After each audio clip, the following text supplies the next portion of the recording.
problem. If I was going to do justice to our speaker tonight, I would need a presentation by itself.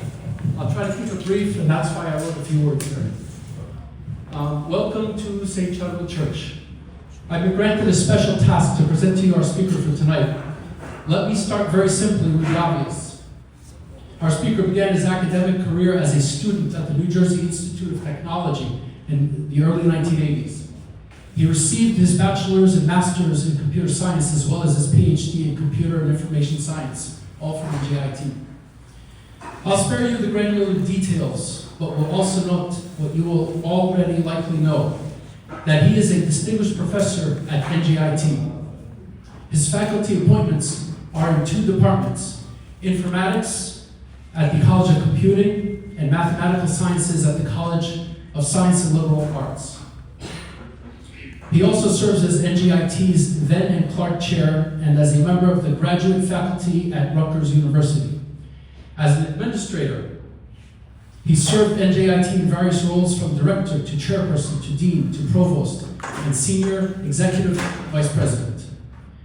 He is no stranger to our community, so I want to explain to you his efforts in research programs, most recently and notably in artificial intelligence, or his earlier research interests primarily focused on the development of new learning technologies. I won't list the numerous articles that he has published in the journals and conference proceedings, nor will I list the books that he's authored or co-authored and the many presentations and keynotes to which he has been invited to perform. You all know about the many teaching, research, and leadership awards that have been granted to him, from a plethora of NJIT teaching awards spanning decades, to the World Lebanese Cultural Union Award in 2018 for his exceptional accomplishments and outstanding service to the community, to his induction as an honorary member of NJIT's chapter of the National Academy of Inventors. I'll make sure not to remind you of the more recent accolades, like being recognized by an NJIT Board of Trustees resolution for his leadership and service, as well as a resolution by the NJIT Alumni Association acknowledging his continued contributions to the growth and excellence of the university and its alumni. Yes, I also won't add that to the list, the honor by the resolution of the Middlesex County Board of County Commissioners at the flag-raising ceremony last summer in New Brunswick. What I will share with you is my impression of tonight's speaker as someone who has an immense impact on our community. I've been privileged to have worked with him in a parish initiative headed by Father Simon. I'm proud that he's a friend. I can think of only a very few who are well-equipped and who have the wherewithal to speak about a topic like the enduring presence of Christianity in Lebanon. Please join me in a very warm welcome to Dr. Fadi Deek.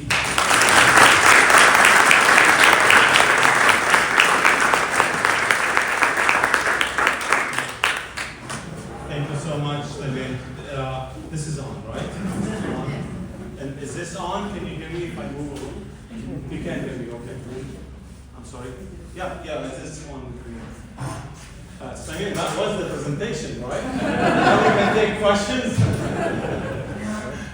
Thank you so much. Abuna, thank you so much for giving me the honor, truly, to speak tonight to our family, to our congregation. The most important thing Sulaiman said is that my wife and I and our children have been members of this parish since we got married. We've been members of two parishes. Sometimes you see us here, sometimes others see us at a different Catholic church in our own neighborhood for various reasons, including that Maura's parents was a deacon there, and Maura was the head of the council parish for a long time. But as our children grew older, they insisted that this becomes the main parish, and St. Bartholomew's becomes the secondary parish. So we do that, and we are pleased to now soon, hopefully, bring a grandchild into our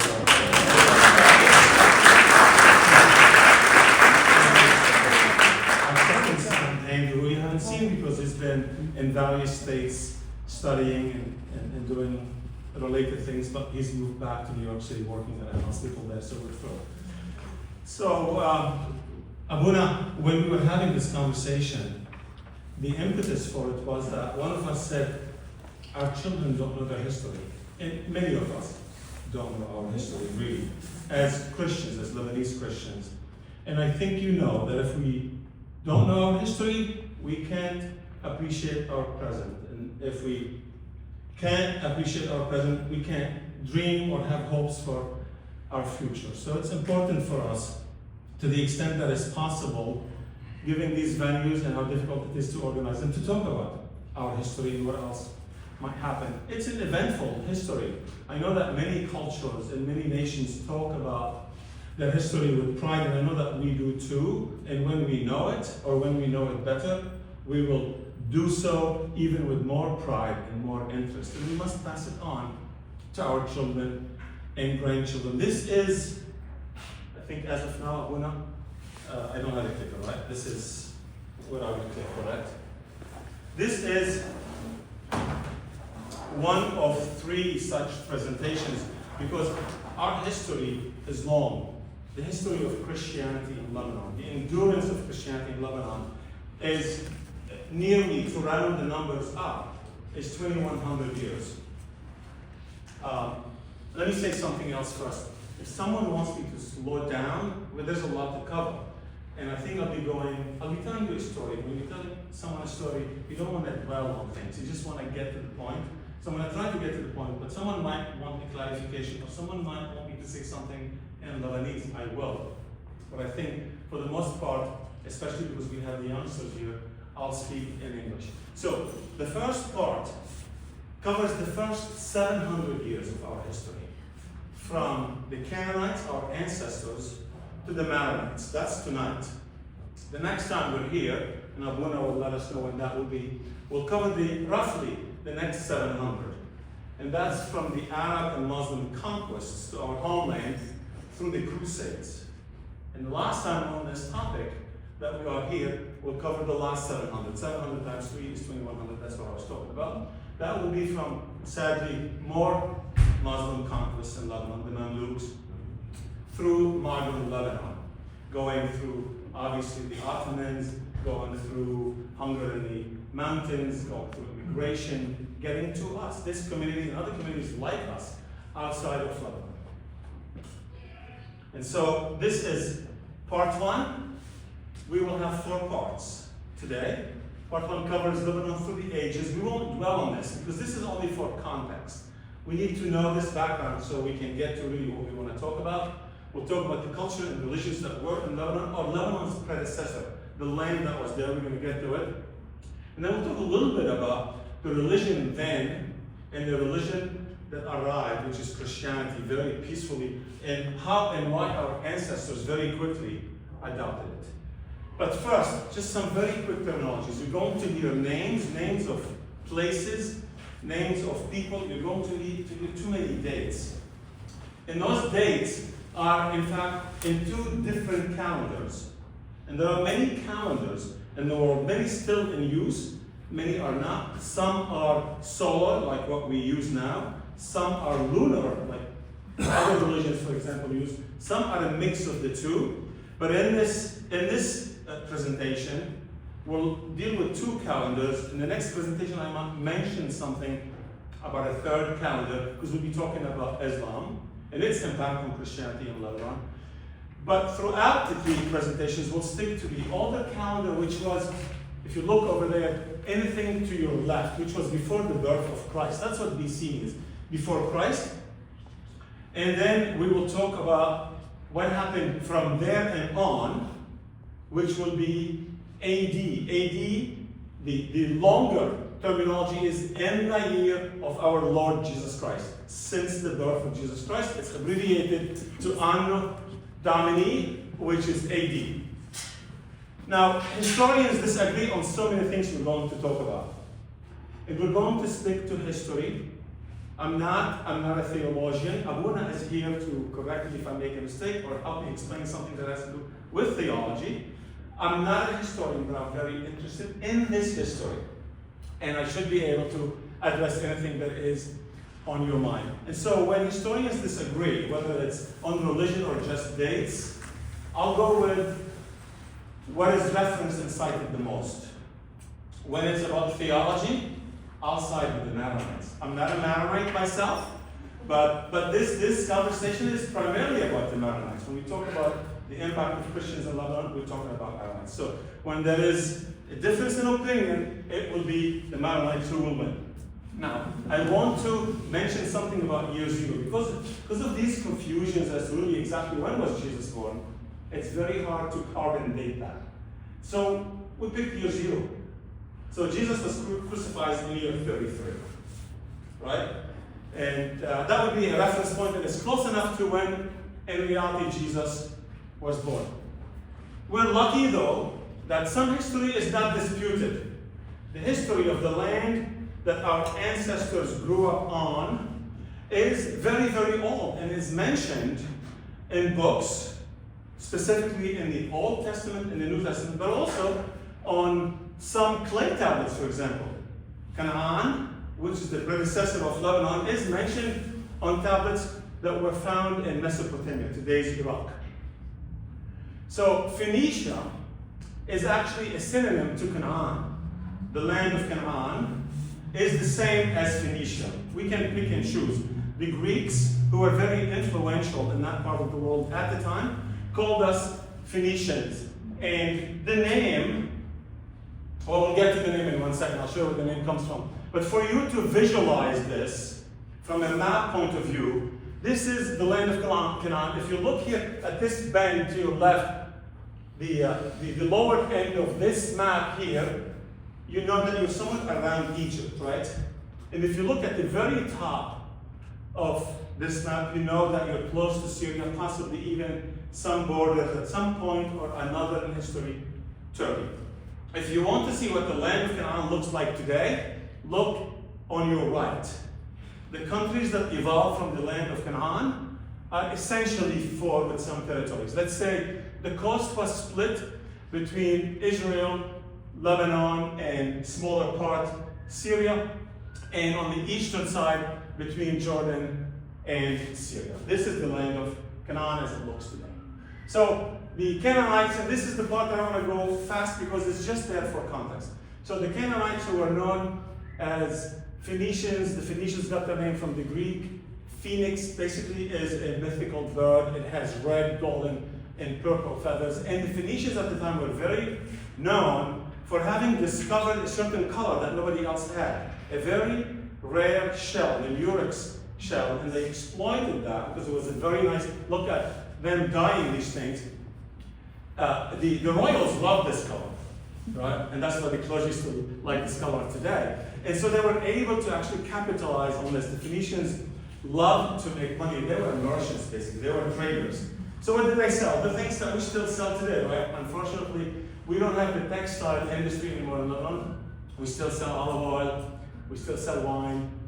And sadly, we took down every secret tree. We don't sell timber. We now import timber. But that's basically what they sold. And the Phoenicians have lived there for a long time.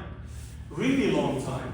And we always know, or we've always known and we've read that among the oldest cities that have been continually inhabited, meaning uninterrupted presence of human, is where we come from, right, John? From Biblos, Ishbel. But there is evidence that people were there fishing 9,000 years ago. And there's evidence that people lived there 50,000 years ago. Again, if you want me to elaborate on any of this, it's only relevant for context of where we want to be. I'll come back. And so Lebanon and the land of Canaan, just like its neighbors, have been occupied by so many nearby cultures. And maybe not all of them are nearby, so many. From the Babylonians, to the Assyrians, to the Persians, to the Romans, where our interest begins. Our interest began with the Romans. That empire split, unfortunately, between East and West, and it became Byzantines to, after some other neighbors came in, Arabs and Muslims. Then we had Europeans, the Crusaders, they were defeated. Then we had, again, more caliphates, the Mamluks. Then we had the Ottomans. Finally, we had the French, and then Lebanon, as we know it today, evolved. Why people came there? Well, so many cultures love to actually conquer others. But Lebanon was a strategic point, has always been a strategic point. They're not exaggerating today in modern history when they tell us, because we are at some important crossroads, whether it was as recent as the Silk Road or even earlier, that we are on that eastern side of the Mediterranean, where Europe ends, where Africa begins, etc. And of course, we're lucky to have mountains. Well, let me talk a little bit about the coastal regions of the land of Canaan. It's basically the map that I showed you. It goes into Israel.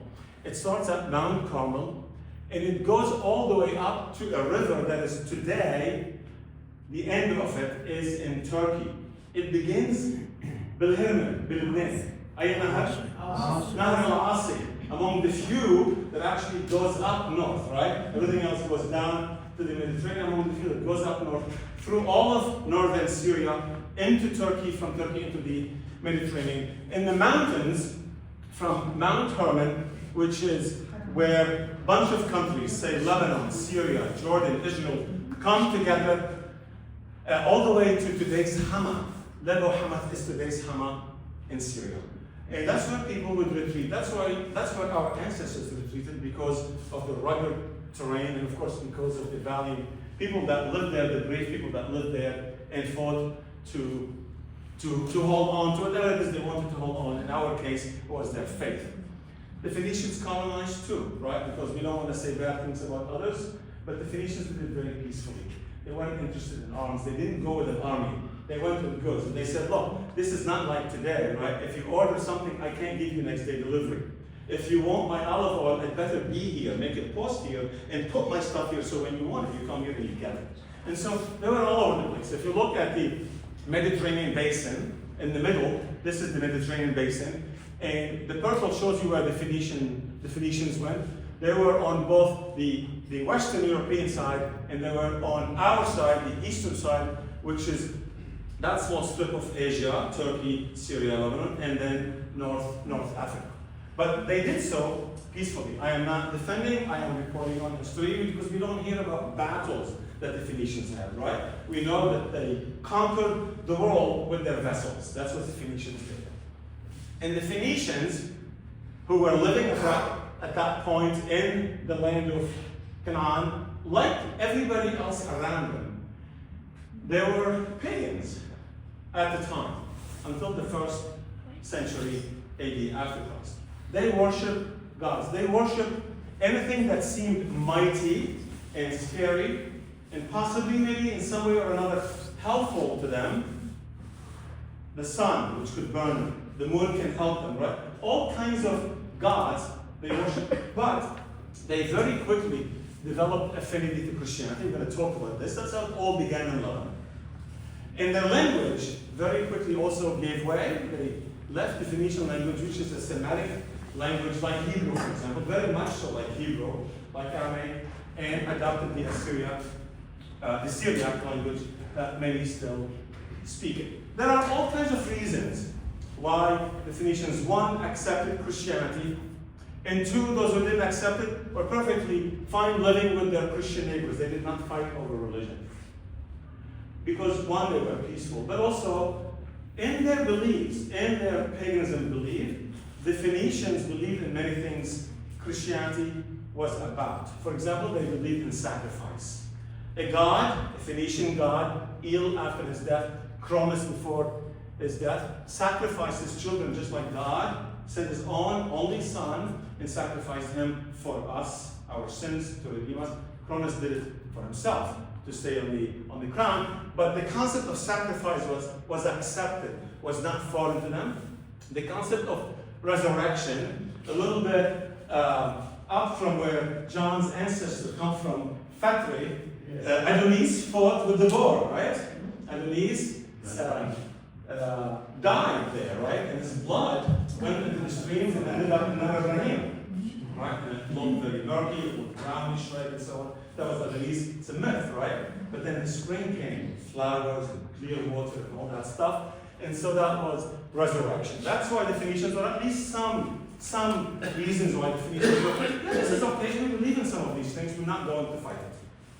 Lebanon and biblical times. Now we're going to some tangible, really tangible. We're not just relying on carbon dating and guessing and trying to put one and one together. It is written. It is in some books. So we're going to talk about Lebanon in biblical times. We're going to start with some observations from the Old Testament, then the New Testament. We're going to talk about early Christianity in Lebanon and how the gospel spread. So in the Old Testament, Lebanon appears more than 70 times. The name Lebanon, the cedars of Lebanon, the mountains of Lebanon, etc. Lebanon was part of the land of milk and honey. The Levant is the land of milk and honey. And anytime Lebanon appears in the Old Testament, it's in a very good way. There are so many other nations and cultures that appear in some very scary way, in some very violent way. We don't talk about ourselves. In the case of Lebanon, it was about the grandeur of God's creation, the beauty, right? This is when Lebanon actually appeared in the Old Testament. The fertility, how magnificent it was. Hope. The transformative power of God. Isaiah, when the Jews were in captivity and they would dream about better days. They would be told things like, it shall blossom abundantly and rejoice with joy and singing. The glory of Lebanon shall be given to it. Majd Lubnan a'tiya lahu. Right? And so Solomon called on his friends in that beautiful land that has these trees that the Phoenicians were ready to sell. His friend was the king of Hiram, Tyre. And he said, I need your help. So Solomon got in touch with his friends in Jebel, John and Jebel. We're told, so Solomon's builders and Hiram's builders, and the men of Jebel, I don't know if you were there then, the men of Jebel, that's if you read the explanation of the Old Testament, Jebel is Hebrews. And the men of Jebel did the hewing and prepared the timber and the stone to build the house. Right? That's why we're very proud of our cedars. Right? All right. And Moses' request to God to see Lebanon, that by itself tells you the beauty of Lebanon. Moses worked so hard for so long to free his people and to bring them to the promised land, and he did. And he got to the top of the mountain and he could see it. He was still behind the Jordan. And he's an old man by then, tired, walking, etc. And he tells God, let me go over and see the good land beyond the Jordan, that fine hill country in Lebanon. Moses was so badly wanting to see Lebanon, but Moses had some difficulties with God. He had disobeyed God. And God was not happy with him. He said to him, I got you to where you wanted to be with your people. You're an old man. What you can do is just look but don't touch. Look at the land with your own eyes, since you are now going to cross this Jordan. And of course, Moses died on that hill. What was Moses seeing? He was behind the Jordan River, and he was looking at God's creation. The mountain ranges that I talked to you about, that's what Moses wanted to touch. But he died satisfied that his people were in the land that they were promised. Lebanon in the New Testament. The New Testament is written, of course, in the 1st century AD after Christ. The Old Testament, they started to write it 1,200 years before year 1. 1,200 years. They finished in 165. They started writing in year 50 and they finished, depending on the historical sources you will consult, they finished either 100, 110, or 120. But what's important is that it too mentions Lebanon, but not by name. It mentions Lebanon in very different ways, because it knows Lebanon. Crowds from Tyre and Sidon who heard of what Jesus was doing and saying in the Galilee went there. They were already disciples. They wanted to hear him. They wanted to be in the audience. They wanted to have the benefit of his words. We know this from Mark, and we know this from Luke, and Matthew specifically tells us that when Jesus was in Tyre, and a Canaanite woman came running to him begging for a favor, and Jesus' entourage didn't like that because she was a Canaanite, she was poor, she was not clean, she was Gentile, right? But Jesus didn't care. Jesus was there for everyone. He said, woman, you have great faith. Your request is granted. And Mark tells us she went home and found her child lying in bed and the demon gone. Her daughter was demon possessed and asked Jesus to help with this. He was the doctor for her. And he did. On the spot, she didn't even have to be there. Jesus also was so in awe of how well he is treated in Lebanon, Canaan, and specifically the same cities, Tyre and Sidon. I know that there are people from Tyre in this audience. They should be very proud. Good things happen, not just in Israel, John. I'm from Sidon. Sidon, but born in Israel. So you're going to give me a little credit for that. He told the people who rejected him, the Jews, he told them, he said, but I tell you, it will be more bearable for Tyre and Sidon on the day of judgment than for you. He told them, you've rejected me, you don't believe in me, you're not going to heaven. But the people of Tyre and Sidon are going to go to heaven because they believed. This is my favorite, my truly favorite. Anytime I hear it or I read it brings a smile. I think of my mother, to be honest with you. I'll tell you why in 1 second. This is Jesus' first miracle. That's not why he brings a smile. Because this mother is just like every mother in this room. And the mothers who aren't in the room. She takes no. She does not take no for an answer. They were at a wedding in Cana. That's in South Lebanon, northern Galilee. Must be a relation, right? Because you're not going to travel from Galilee to, even though there were no borders, this was not close. And at the time, obviously, no buses and no trains. But they came. Obviously, they're close friends or close relatives and so on.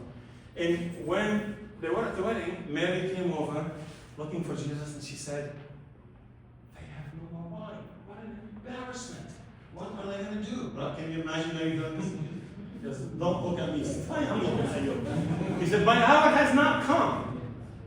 She didn't care. She just looked at the servants and said, do whatever he tells you. And left. And of course, Jesus was not saying no to his mother, right? What did he do?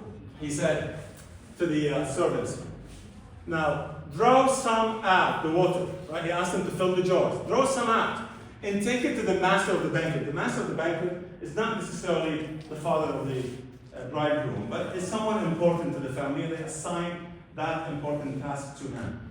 And so they did. And then Jesus told them, just take this, take it and give it to the banquet master, and let's see what happens. Now, he didn't know what happened. The servants did, but he didn't. So he tried it, and he was surprised. He calls the bridegroom. He said, listen, normally when people aren't drunk yet, you give them the best. When they're drunk, just give them the cheapest. But now you have just saved the best until last. Anybody's drunk, why are you doing this? Why are you spending money on these people who don't know the difference, right? He didn't know that this is water that became wine at the hands of the best winery, which was Jesus. If you think I am going fast, you can stop me. So, Lebanon. Why do they collect the Canaanite rather than history, inside history? I think you know this, Maroon, that the names of towns in that part of the world repeat in many places, right? And today, and we'll stay away from politics as much as we can. Today's story is that there's a Canaan here. There's a Canaan here, but there's no evidence that this is the biblical Canaan. Now, I don't know, Abuna might know more about the biblical evidence, right? Because we heard a decade ago or so that some jars, I don't know if all 6 were found, right? But we did hear that were found. But we know that this was in the northern Galilee, and the other Canaan that they point to that this is where the wedding was, is not in the northern Galilee. So this is when you have put 1 and 1 together, right? If it's not written exactly and you don't have the coordinates and the GPS isn't working, you have to just decide which story you want to trust. Like I said earlier, right? That when historians disagree, you want to trust the story that resonates with you.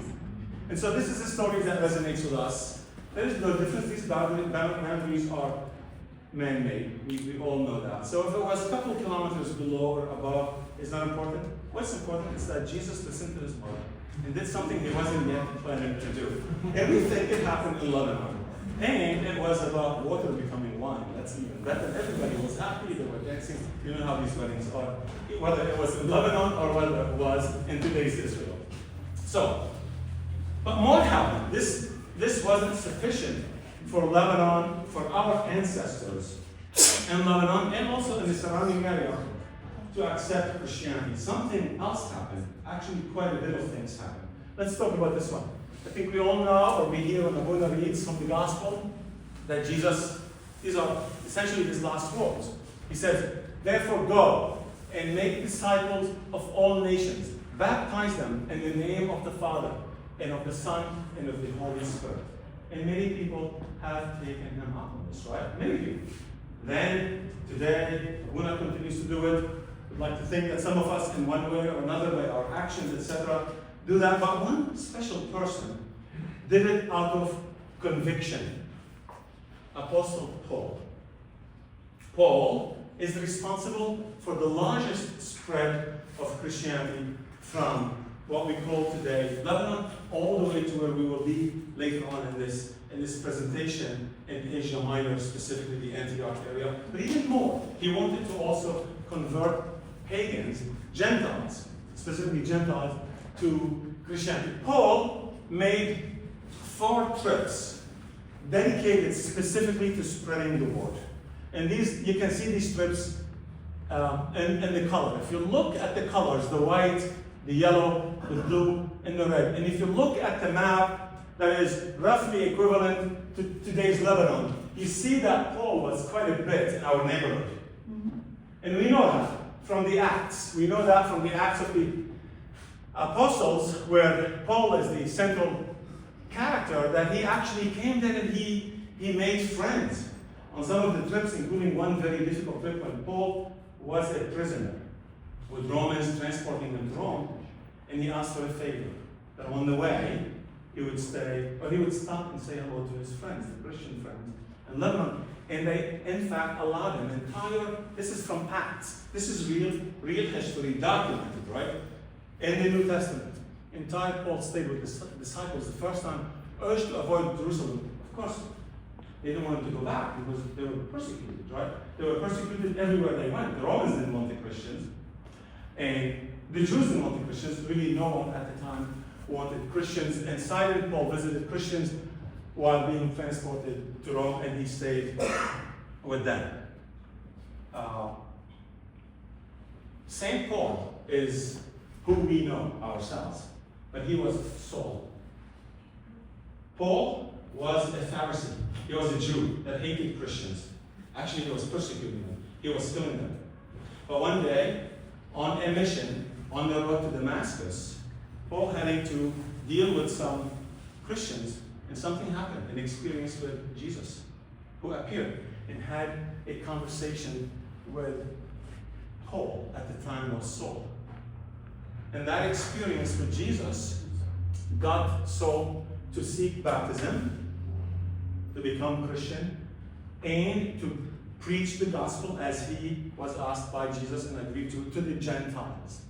He was not one of the 12 original disciples of Jesus, right? When we listen, when we hear their names, he's not there. He is both an apostle and a disciple, but not one of the original 12. Paul comes from a very affluent family. As a Pharisee, we know who they are. They are the upper echelon. They are educated. They speak languages.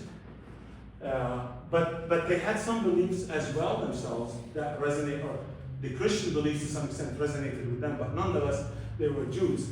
Paul spoke Greek, and we know that he wrote in Greek because the people he was writing to on the eastern side of the Roman Empire spoke that language. But also, he was a lawyer, as many Pharisees were. So he was an expert in Jewish law, and as a result, he had to be able to read and write Hebrew, as Abuna reminded me when I said he spoke Hebrew. Because they didn't. It was actually outlawed. That's why he spoke Aramaic, because that was the language that they were allowed to speak. But he also, as a Roman citizen by birth, educated not only in Jewish law, earlier he must have been educated just because they can, and that upper echelon of society was always educated. There must have been something in Latin. So he was extremely smart and extremely learned. And when he became an apostle, he was listened to. And that's why Paul sent his letters. Right? That's why St. Paul sent his letters. When Paul would hear of whether he was in and out of jail, not because he committed crimes, is because of his mission. When he would hear of a disagreement, a problem between Christian communities and so on, Paul would just get his pen and paper and he would write, right? how many times do we listen to the letters of Paul? And what are they? He's basically telling them, get your acts together, right? That's what Paul essentially did. So we're talking about an era that is known as the Roman right now. Right? We were not interested for anything before, except just to know that people were. The Roman that later became Byzantine is a very, very influential couple hundred years for Christianity, not just for us in today's Lebanon, but also for everyone, all Christians, but primarily where there was a Roman Empire. And that's what the Roman Empire was. So we're going to talk about that. And a very important city within that empire was Antioch. I think we all have heard Antioch. What is Antioch, right? It's not anywhere in Lebanon, right? We are the Antiochian church, the Maronite church. But what is that? We will talk about it and what happened there. We're going to talk about what is referred to as Beit Maroon in that area on the banks of the Orontes River. Now we're going to talk about a very important council, a very important meeting, Ecumenical Council of Chalcedon, that has caused problems, that lingered, and continue to cause more problems. We're going to talk about these things. So, the Roman Empire. Roman rule, let's call it at that time, Roman rule, got to Lebanon BC, 64 BC, 64 years before the birth of Christ. That's when they took control of Lebanon. Rome was the capital, and they were already large. They were in control of a lot of land there, but also in Europe as well as in North Africa. And anyone that was born in the Roman Empire became a Roman citizen. Everyone was happy for the first 200 years. I think you've heard the term Roman peace or Pax Romana. This is when the economy was good. This is when everything was good. This is when literature and philosophy and art was supported and flourished and so on. And in Lebanon, for example, this is when Baalbek, the most significant temple that was built. Baalbek, of course, was a Phoenician city, the only one not on the coast of the time, not on the coast. And they built a marvelous, magnificent temple there. And we, when we were younger, learned that, and we were always proud of it, but never fully understood, when did that happen? Was it 10 years ago? Who was president? It was a long time ago. The first law school ever in Beirut was built in the first 100 years of the Roman rule in Lebanon. The first law school, أول مدرسة حقوق in the Roman Empire. In the Roman Empire. And look how big the Roman, you don't have to have a magnifying glass, just get a feel. When Abuna and I were looking at this map a couple of days ago, he said, the whole world. It's true. Britain wasn't yet, although pieces of it were. This is by year 100 AD. But there was really nothing north of Britain that we knew of, right? Where we are today, where we're standing, wasn't discovered yet. The New World wasn't discovered. There was no Australia, for example, right? There was no North and South America. So they essentially conquered what mattered. Nobody was interested in the hinterland, right? Everybody was interested in the coast because of their strategic location. And of course, the Romans did that and had that for a long, long time. And the Christianity of that time was somewhat localized until something happened. It was localized essentially to where people had interacted with Christ or his disciples, or managed to listen to Paul and were convinced by Paul. But quite a bit of things happened during the first, say, 300 plus years of the Roman rule that later became Byzantine, that enabled Christianity to become what it is now, or what it became, where we came from, and the rest of the world. The part that is rooted in Jesus' ministry was the localized that I just talked about, but there is more. And what is more? Well, we know from Acts also that there was early Christianity in Tyre and Sidon that was local, that was homegrown. We know that Paul actually was in Tyre in 58 AD, 35 years after the death of Christ. There was a beautiful church in Tyre. I don't know if that's the church, but this is one depiction of what it looked like. A Christian church that Paul visited and interacted with the Christian community. And Tyre, Sidon was attached to it, had its own bishop by the 2nd century. There was enough Christianity to have churches, but also to have an organization at the same time. And both cities were important for Christianity. That important meetings, synods, were held in these cities in 335, 449, 515, and 512. Some of them relate to some difficulties the Christians were having among themselves, certainly the 512 and the 515. And there was conversions happening in the rest of the coastal cities of Lebanon, beyond Sidon, all the way to Beirut, then to Byblos, then to Batroun, and finally to Tripoli. But the empire began to have some difficulties at that time. They began to fight for all kinds of reasons. That's what empires do. They turn onto each other, and unfortunately, eventually, they destroy themselves. And what happened is that the empire became so big, and the people were such strangers to each other. Some in the depth of Europe, and others where we came from. The languages were different, right? So some people spoke Greek, some people spoke Latin in addition to the local languages. And so that creates some communication issues between people who are living in the same country. And they said, you know what? Why don't we split? We'll stay an empire, but why don't we split a little bit? Say there's an emperor here and there's an emperor there. Let's try that. And they did that, starting in 286. But they were still known as the Roman Empire. They reunited and split, until finally in 395 they said, we are two different nations, and sometimes cultures and nations have to do that and say, we just can't live together for whatever reason. Why don't we put some border and we'll be just good neighbors? They did that, and they were to some extent, we're going to see later on, certainly in lecture 2 and lecture 3, they were not very neighbors. But good things happened as a result of the split. The split enabled some of the power to switch east. Then Constantine the Great became the emperor.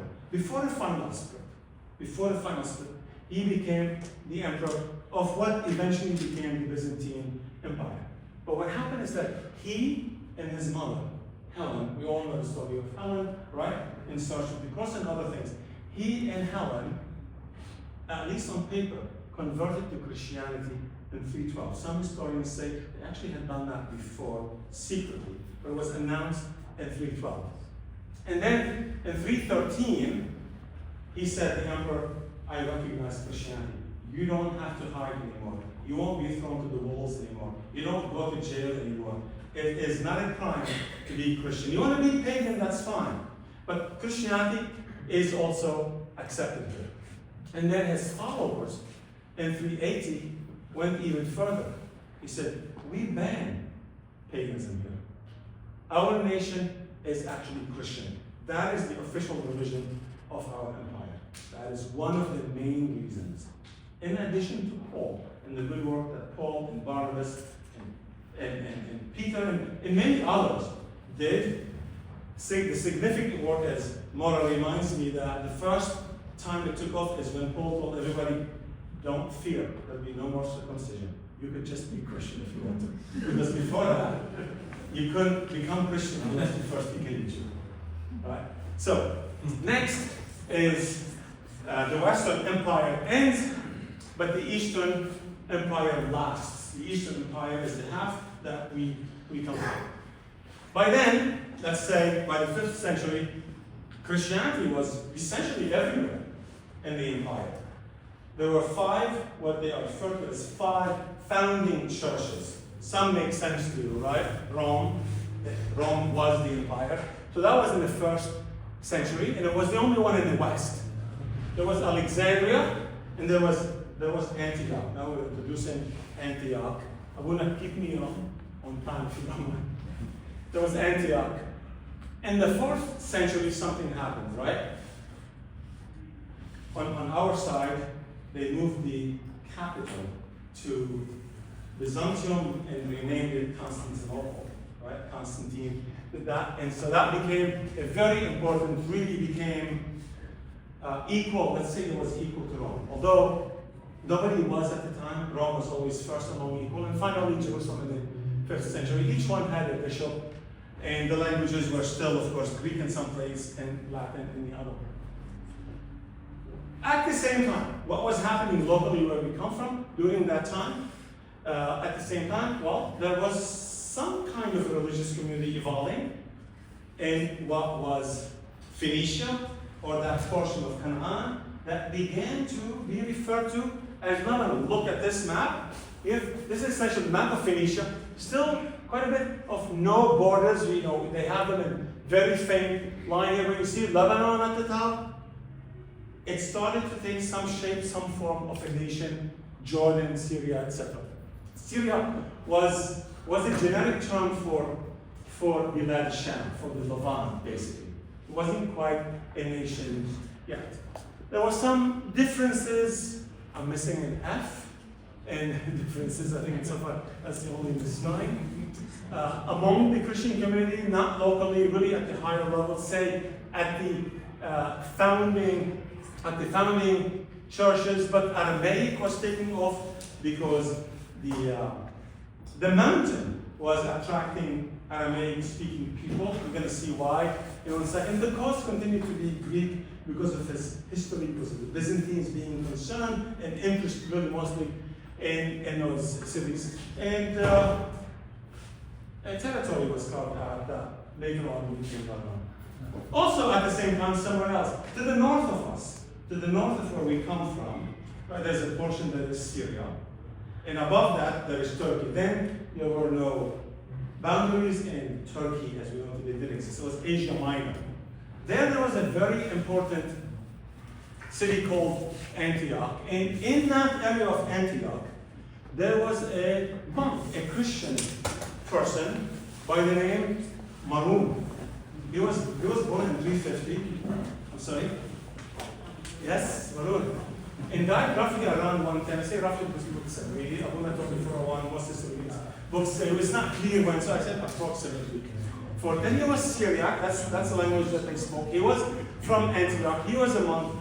He was unhappy with all these differences and disagreements and in life as it was. When he said, I'm a Christian, I want to pray, I want to meditate, I want a spiritual life. I just want to leave that behind me in the city and move away. And he did. And many people followed him. This is how it all began. They followed Maroon, and Maroon died, leaving behind a community of faith, Christians, but they had their identity. They believed in what Maroon taught them. They had their practices, and that community was organized enough to create a monastery there on the banks of the Orontes, Orontes River in today's Turkey.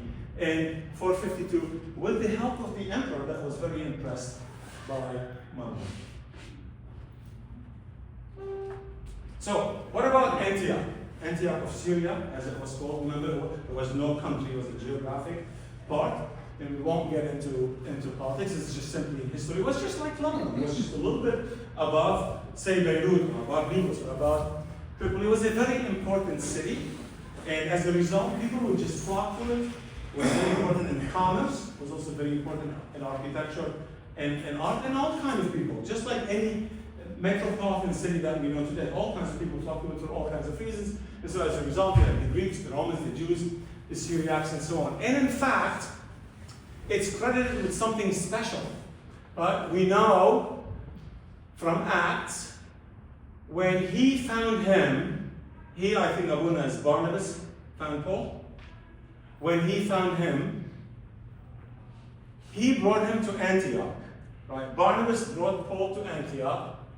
So for a whole year, Barnabas and Saul met with the church and taught great numbers of people. They were Gentiles.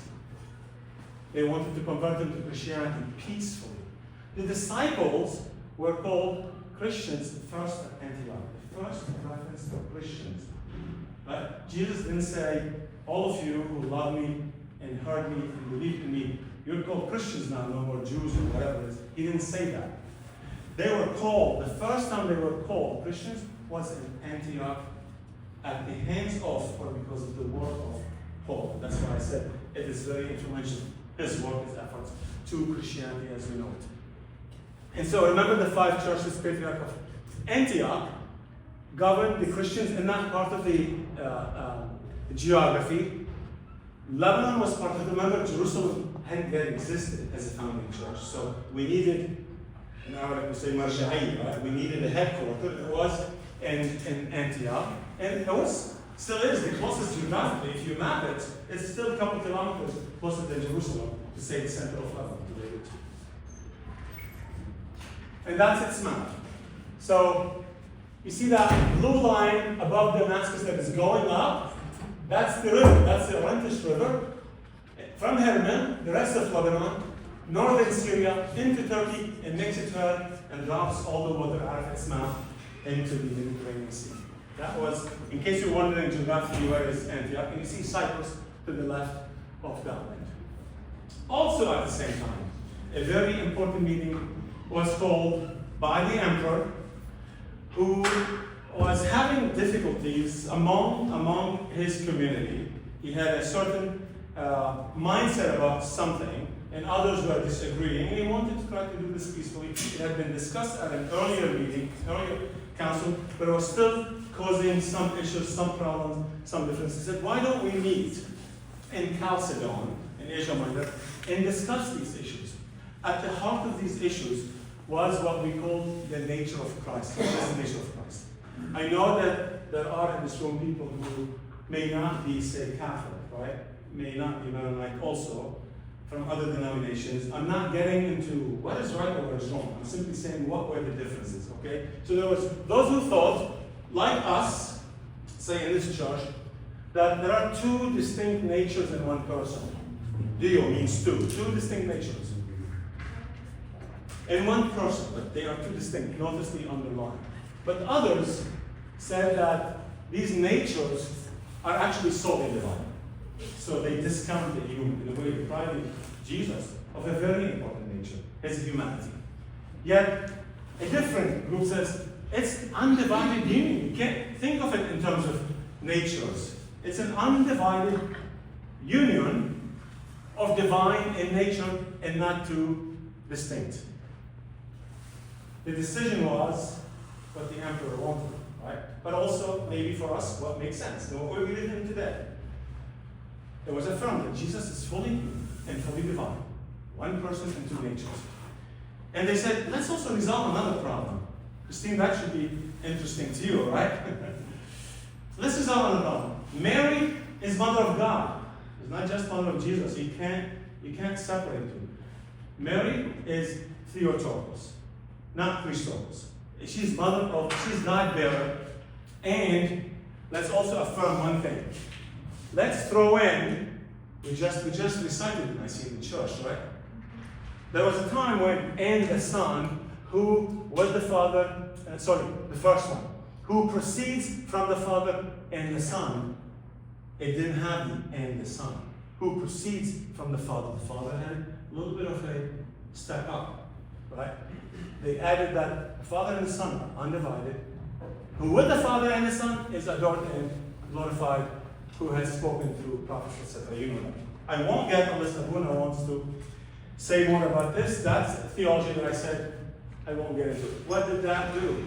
The very first schism. We'll talk about a major schism the next time. We had a very sad schism for our church between East and West. But there was a mini schism in that part of the world, primarily in Antioch, but also it impacted Alexandria.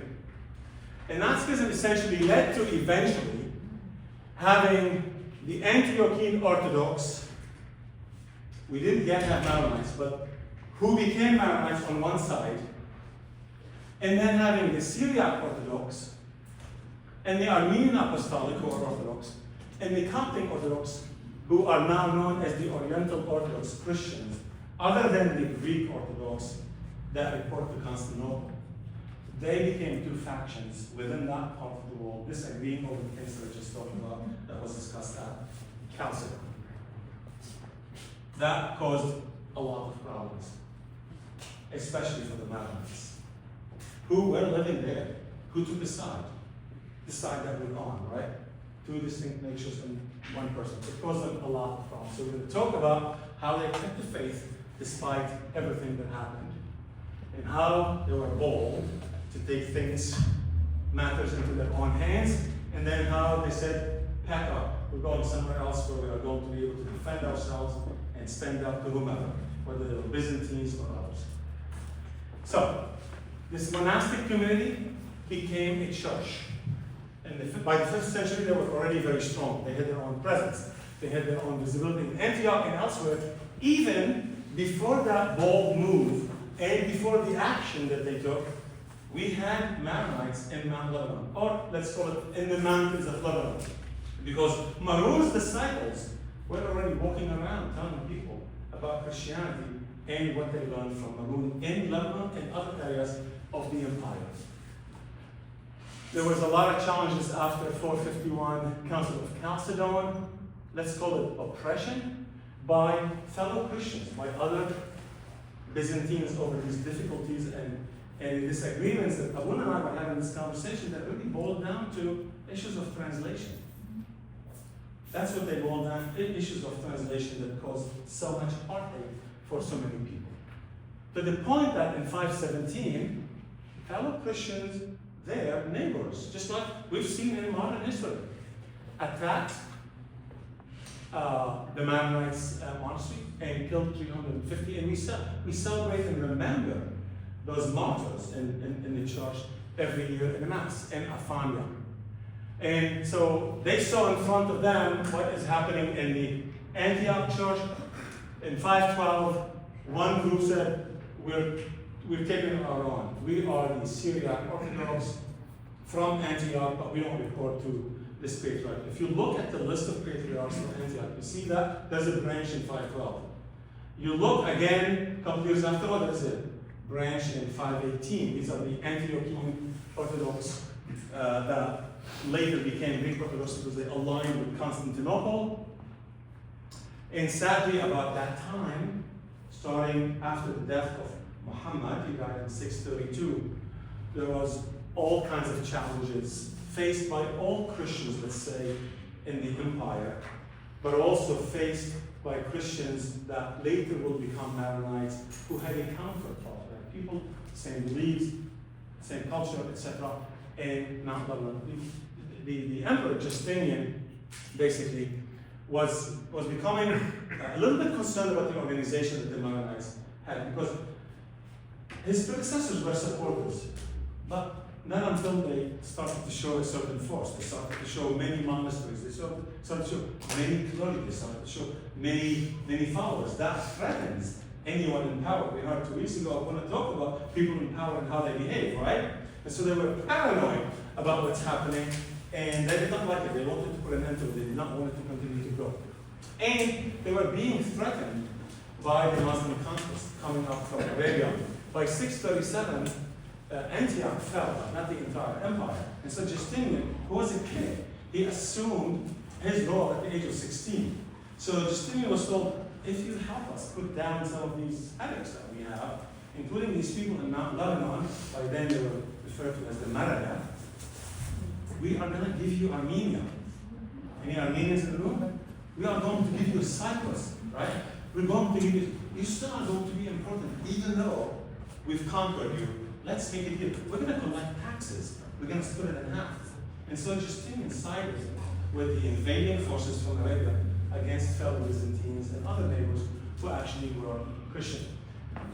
More importantly, though, is that we've had these schisms I told you about, right? The different lines, the 512 and the 518. We still had Antioch because of these wars.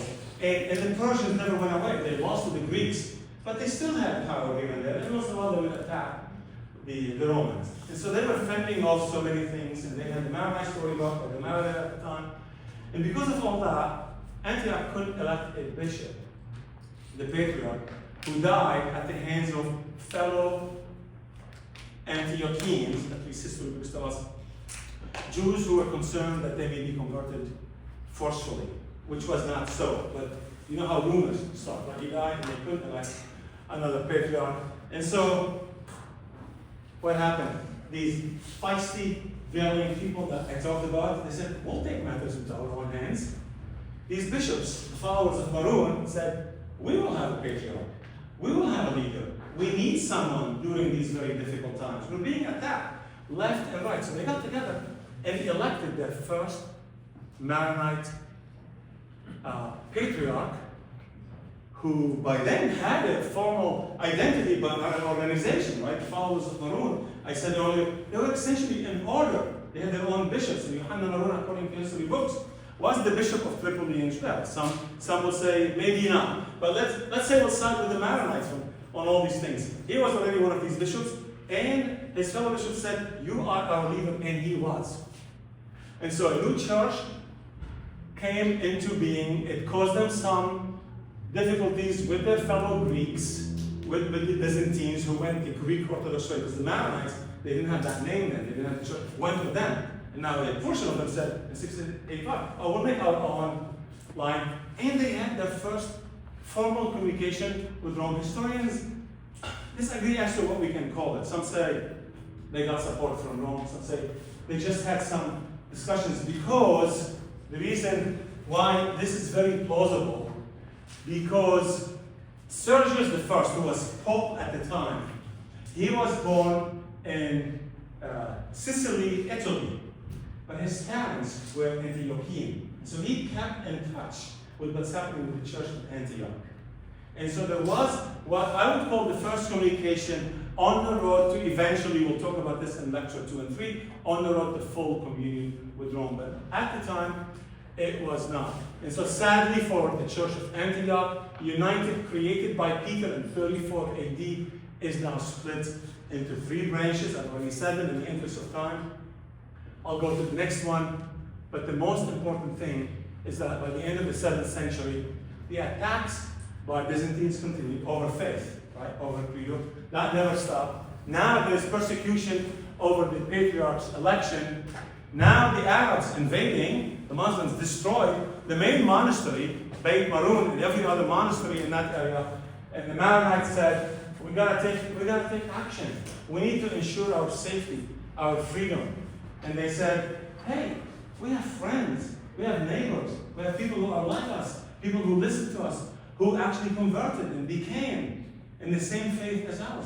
They're just down the road in Mount Lebanon. And so if you go back to the map and you look at the Mediterranean Sea under late Amik, this is where the Orontes actually poured its water out into the Mediterranean. That's where they were living. So they set out. This is the period, no airplanes, no buses, no trains, no cars, right? So they set out from that part of the world, walking down, all the way down, you see, follow the Orontes, through Hama, through Syria, all the way to Hermel, right? That's where they came. They came to Hermel, they settled a little bit in Hermel, but there were many, and they needed to disperse, and they did, into Pshari, into Nitra, into Anabin, into Qadisha, and they recreated the life that they had for themselves around the Orontes. They built their monasteries, they built their churches, first things first, right? The most important thing. As we studied, as we learned when we were kids, they converted these rocks into fields because they needed to eat. And of course, they knew that they're already being hit. They need to be able to hide in some places, and they work on what we call their sanctuaries. Here's an example. This is in Hermel. That's the first thing they did when they got to Hermel. It's a legacy of faith, survival, endurance. They are still there because they were smart, they were valiant, they were brave, they used the mountains, and they had good leaders. In fact, I think I mentioned here, Jumana is from Kura. Where's Jumana? Jumana, how far is Amyun from where you were born? Amyun. 10 minutes. The Battle of Amyun, at the head was the patriarch. Yohanna Maroon was also a general. He led the Maronites in a fight against the Byzantines and against the Muslims, and he won. And he stayed there, and many more people followed, and they realized that this is the price of freedom and survival. And that's why the followers of Maroon and Yohanna Maroon and others who were there have continued to do this since that time. They created a homeland. They integrated into the Lebanese society, and they created the Lebanese society. But there were other, I don't want everyone to think that Nobody else was there. Joanna was there, I was there, right? Joanna wasn't just Maronites. We were on the coast, and many others who are not Maronites were there. We were there. This is the Rome Orthodox Church in Judea. Hopefully, you recognize it, right? You recognize it. Anyway, so it was a dual Christian growth. Coastal cities continued to embrace Greek and Byzantine. You're Orthodox too, right? Right. And the mountain became Syria and more Christians because they saw that there is some very strong army there that is capable of defending itself.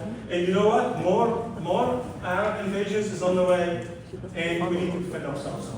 I promise this is the last one. And so this has been an enduring presence, but there is sadly much more heartache. In the next 700 years, you will hear about it when Abuna tells us when we need to reconvene here. Much more heartache. And heartaches continue to be framed, but also bravery has continued.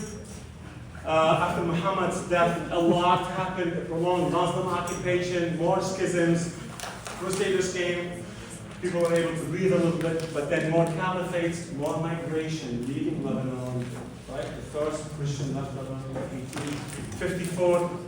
Modern Lebanon followed, but also sadly, much more anguish followed, and that's why we are here. More to come the next time Abuna calls us.